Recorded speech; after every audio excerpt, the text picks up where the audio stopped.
Picture this. You're sitting across from her at dinner. She stirs her drink, stares at the candle, and says, "I'm so tired of drama. I just want a peaceful, stable man."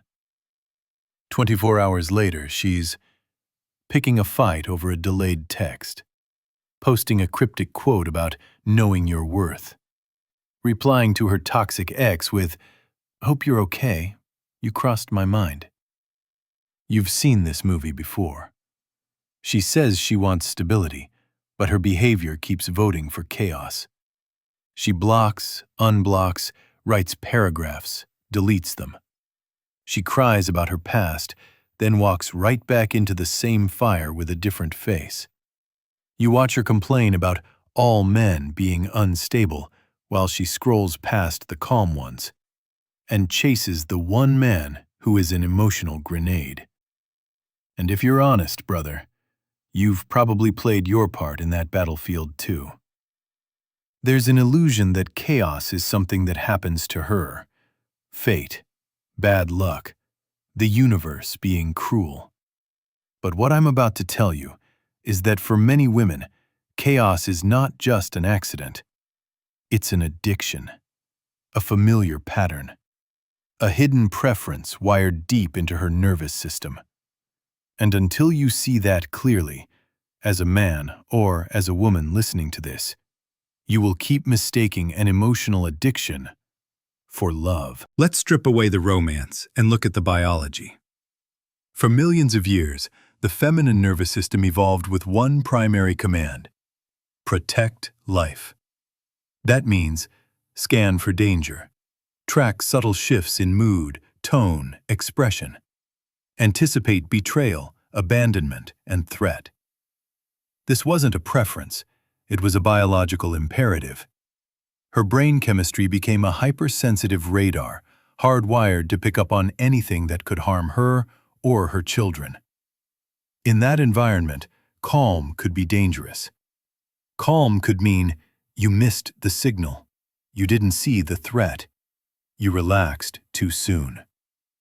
So the system adapted. High emotional charge equals readiness.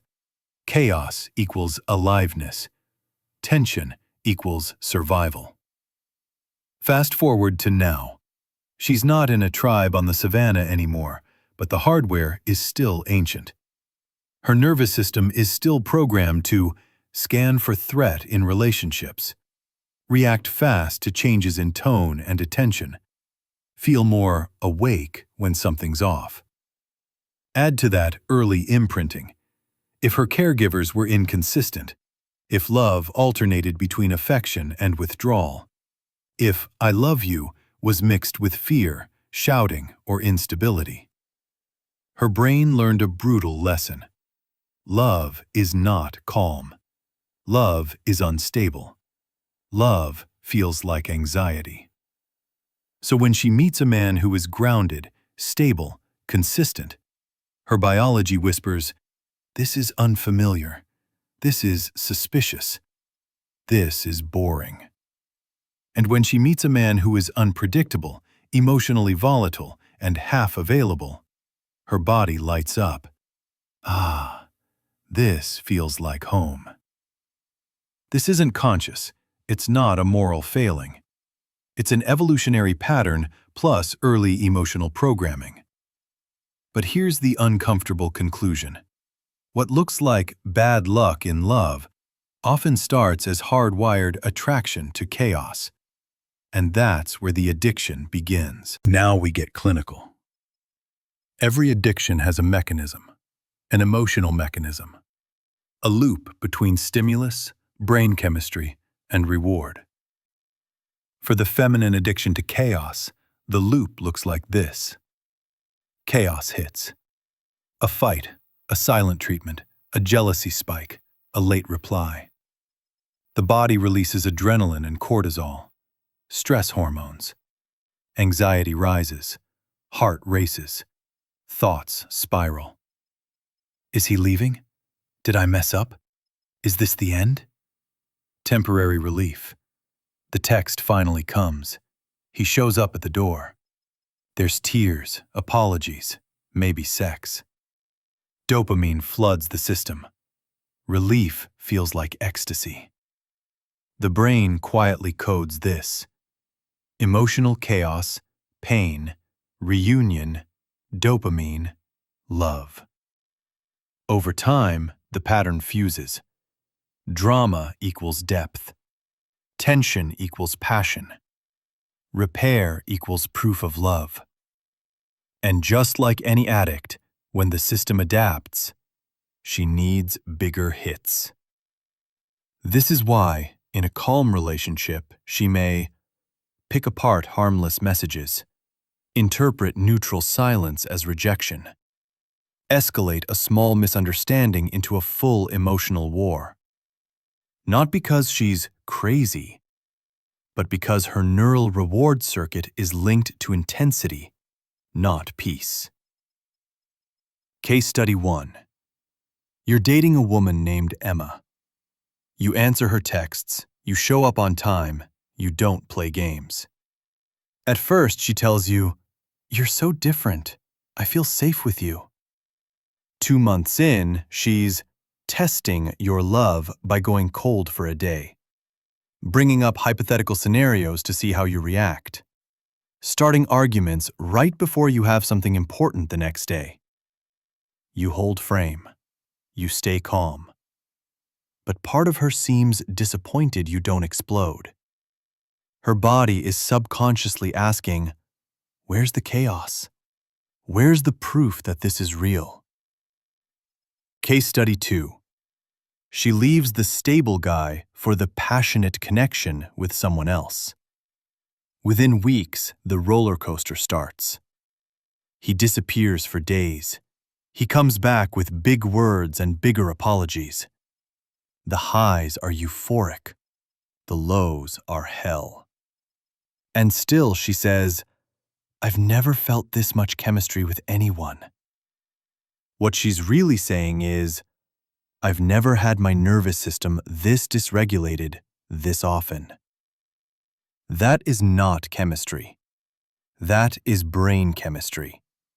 Dopamine, cortisol, adrenaline. Her nervous system is at war, and she's calling it love.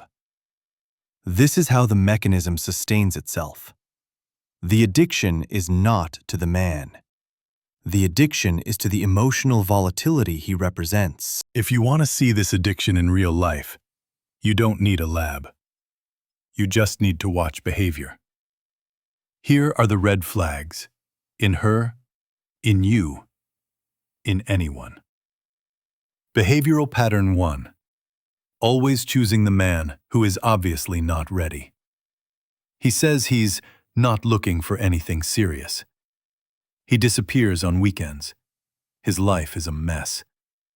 She calls it a challenge. She calls it potential. You and I know it's a guaranteed battlefield. Behavioral pattern 2. Calling stable men boring. The guy who texts when he says he will. The guy with a routine, a mission, a grounded presence. The guy who doesn't emotionally yo-yo her. He's safe. He's reliable. And her body reads that as no spark. Behavioral pattern 3. Constant breakup, makeup cycles. You hear, "This time I'm done. I deserve better. He'll never change." And then you see, they're back together next week. Same storyline, slightly different excuse. Case Study 3. You've got a friend group. There's always one woman, maybe more, who is never out of a crisis. Every week it's, "You won't believe what he did now." Late-night phone calls, tears, emotional storms, dramatic posts that disappear the next morning. You watch her complain, but never leave the battlefield. And maybe there's another woman in that same group, in a quiet, steady relationship. You barely hear about her love life. No drama, no public war. Notice who gets more attention. Chaos dominates the social screen time. Warning signs inside her own mind. She feels restless when life is calm. She feels almost dead when there's no crisis. She feels a strange rush every time there's an argument, a confrontation, a breakdown. If she's honest, brutally honest, she'll admit that peace feels foreign. Brother, that's how you know the addiction runs deep. Now we widen the lens. Because this isn't just individual psychology. There's a social conspiracy feeding it. Look at what modern culture sells her. TV shows where the epic love story is toxic, unstable, and chaotic. Songs where love is war, heartbreak is glory, and stability is never the hook. Social feeds where the most dramatic breakup story gets the most views. The algorithm is a silent drug dealer. It rewards emotional destruction with attention. Calm, healthy love? No one clicks. So she's surrounded by narratives that tell her, if it isn't chaotic, it isn't valuable. This is a market of attention, and chaos is the currency. Then we add distorted ideology. Healthy feminism says, you are equal, you are capable, you deserve respect. But the distorted version whispers, men are the enemy, suspicion is strength, emotional dominance is your power. Now every disagreement is framed as oppression. Every boundary he sets is called control. Every attempt at calm leadership is labeled manipulation. Instead of healing, the war escalates. And finally, we have pop psychology. Endless talk of trauma with no responsibility. Buzzwords without discipline. Venting without nervous system regulation. If she heals the chaos, she risks losing. The identity of the wounded heroine. The community built on sharing pain. The sense of importance that comes from constant crisis. So society, media, and shallow self-help all combine into one message. Stay activated. Stay outraged. Stay in battle. And a woman already wired for emotional vigilance gets trapped in a feedback loop she thinks is empowerment. But empowerment without regulation is just a prettier form of self-destruction. Every addiction has a cost. You can't run your nervous system at war forever without something breaking. Eventually, there's a collapse. For her, for you, for anyone living in constant emotional explosions, the bill arrives in 3 currencies. 1. Personal burnout. Anxiety becomes a permanent background hum. Sleep gets worse. The body carries tension it can't release. She says, I'm just tired. But it's more than tired. It's nervous system fatigue. 2. Relational fallout. Good men leave quietly. They don't announce it. They don't argue forever. They just decide, I can't live in a war zone. They step back from the battlefield, and she tells herself, he was too weak. He couldn't handle me. Real men fight for you. But the deeper truth is, he didn't want to spend his life as her emotional punching bag. Her reputation follows her. It's always something with her. She's always in drama. I care about her, but I don't want to date her. 3. Life trajectory damage. Career opportunities wasted. Projects abandoned mid-storm. Children, if they exist, quietly absorbing the same chaos. One day, she looks back at 5, 10, 15 years and sees different men, different cities, different stories, but the same emotional pattern, the same destruction. And in that moment of brutal clarity, there's a terrifying realization. The common denominator is me. That's the void. The point where the addiction stops feeling powerful and starts feeling pointless. Where the drama that once made her feel alive now just makes her feel empty. Brother, that's the crossroads. That's where something can finally change. Or get worse. Here it is. No sugarcoating. The bitter truth is this. She is not morally guilty for the origin of this pattern. Biology, upbringing, culture, they all leave marks. But she is now responsible for what she does with it. Every woman running this pattern says, "I want a stable, masculine rock." But when that rock appears, many attack it, distrust it, try to crack it just to see if it's real. It's not just that chaos finds her. It's that part of her chooses it. Because chaos feels like love, and peace feels like nothing. Here's another uncomfortable line. You don't attract what you want. You attract what your nervous system is calibrated to handle. If her system is calibrated for chaos, she will scan a room of men and unconsciously lock on to the one man who will recreate it. And if you, as a man, are addicted to fixing chaos, you will lock onto her. It's a perfect market match in the economy of dysfunction. And one more truth, brother. No amount of masculine stability can save a woman who is committed, consciously or unconsciously, to her addiction to chaos. You can offer structure. You can offer calm. You can offer safety. But if she's not ready to renounce the battlefield, she will break you, leave you, or drag you into the same emotional trenches she's drowning in. This is the part most men don't want to accept. You can't outlove someone's addiction to chaos. They have to see it, own it, and fight it from the inside. So what now? How does she step out of this war? Not with slogans, not with quotes, with structure, with a masculine, stoic framework. Step 1. Radical self-observation. No story, no justification, just observation. For her, notice when she gets bored in peace. Notice when she starts scanning for problems that aren't there. Notice when she feels the urge to test, provoke, or create drama. For you, brother, notice when you feel drawn to save her. Notice when chaos feels like a mission.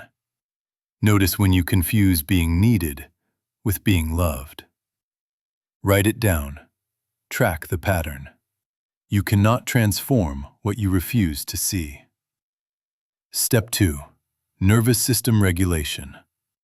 This is not optional. Breath work, cold showers, strength training, time alone without screens, without noise.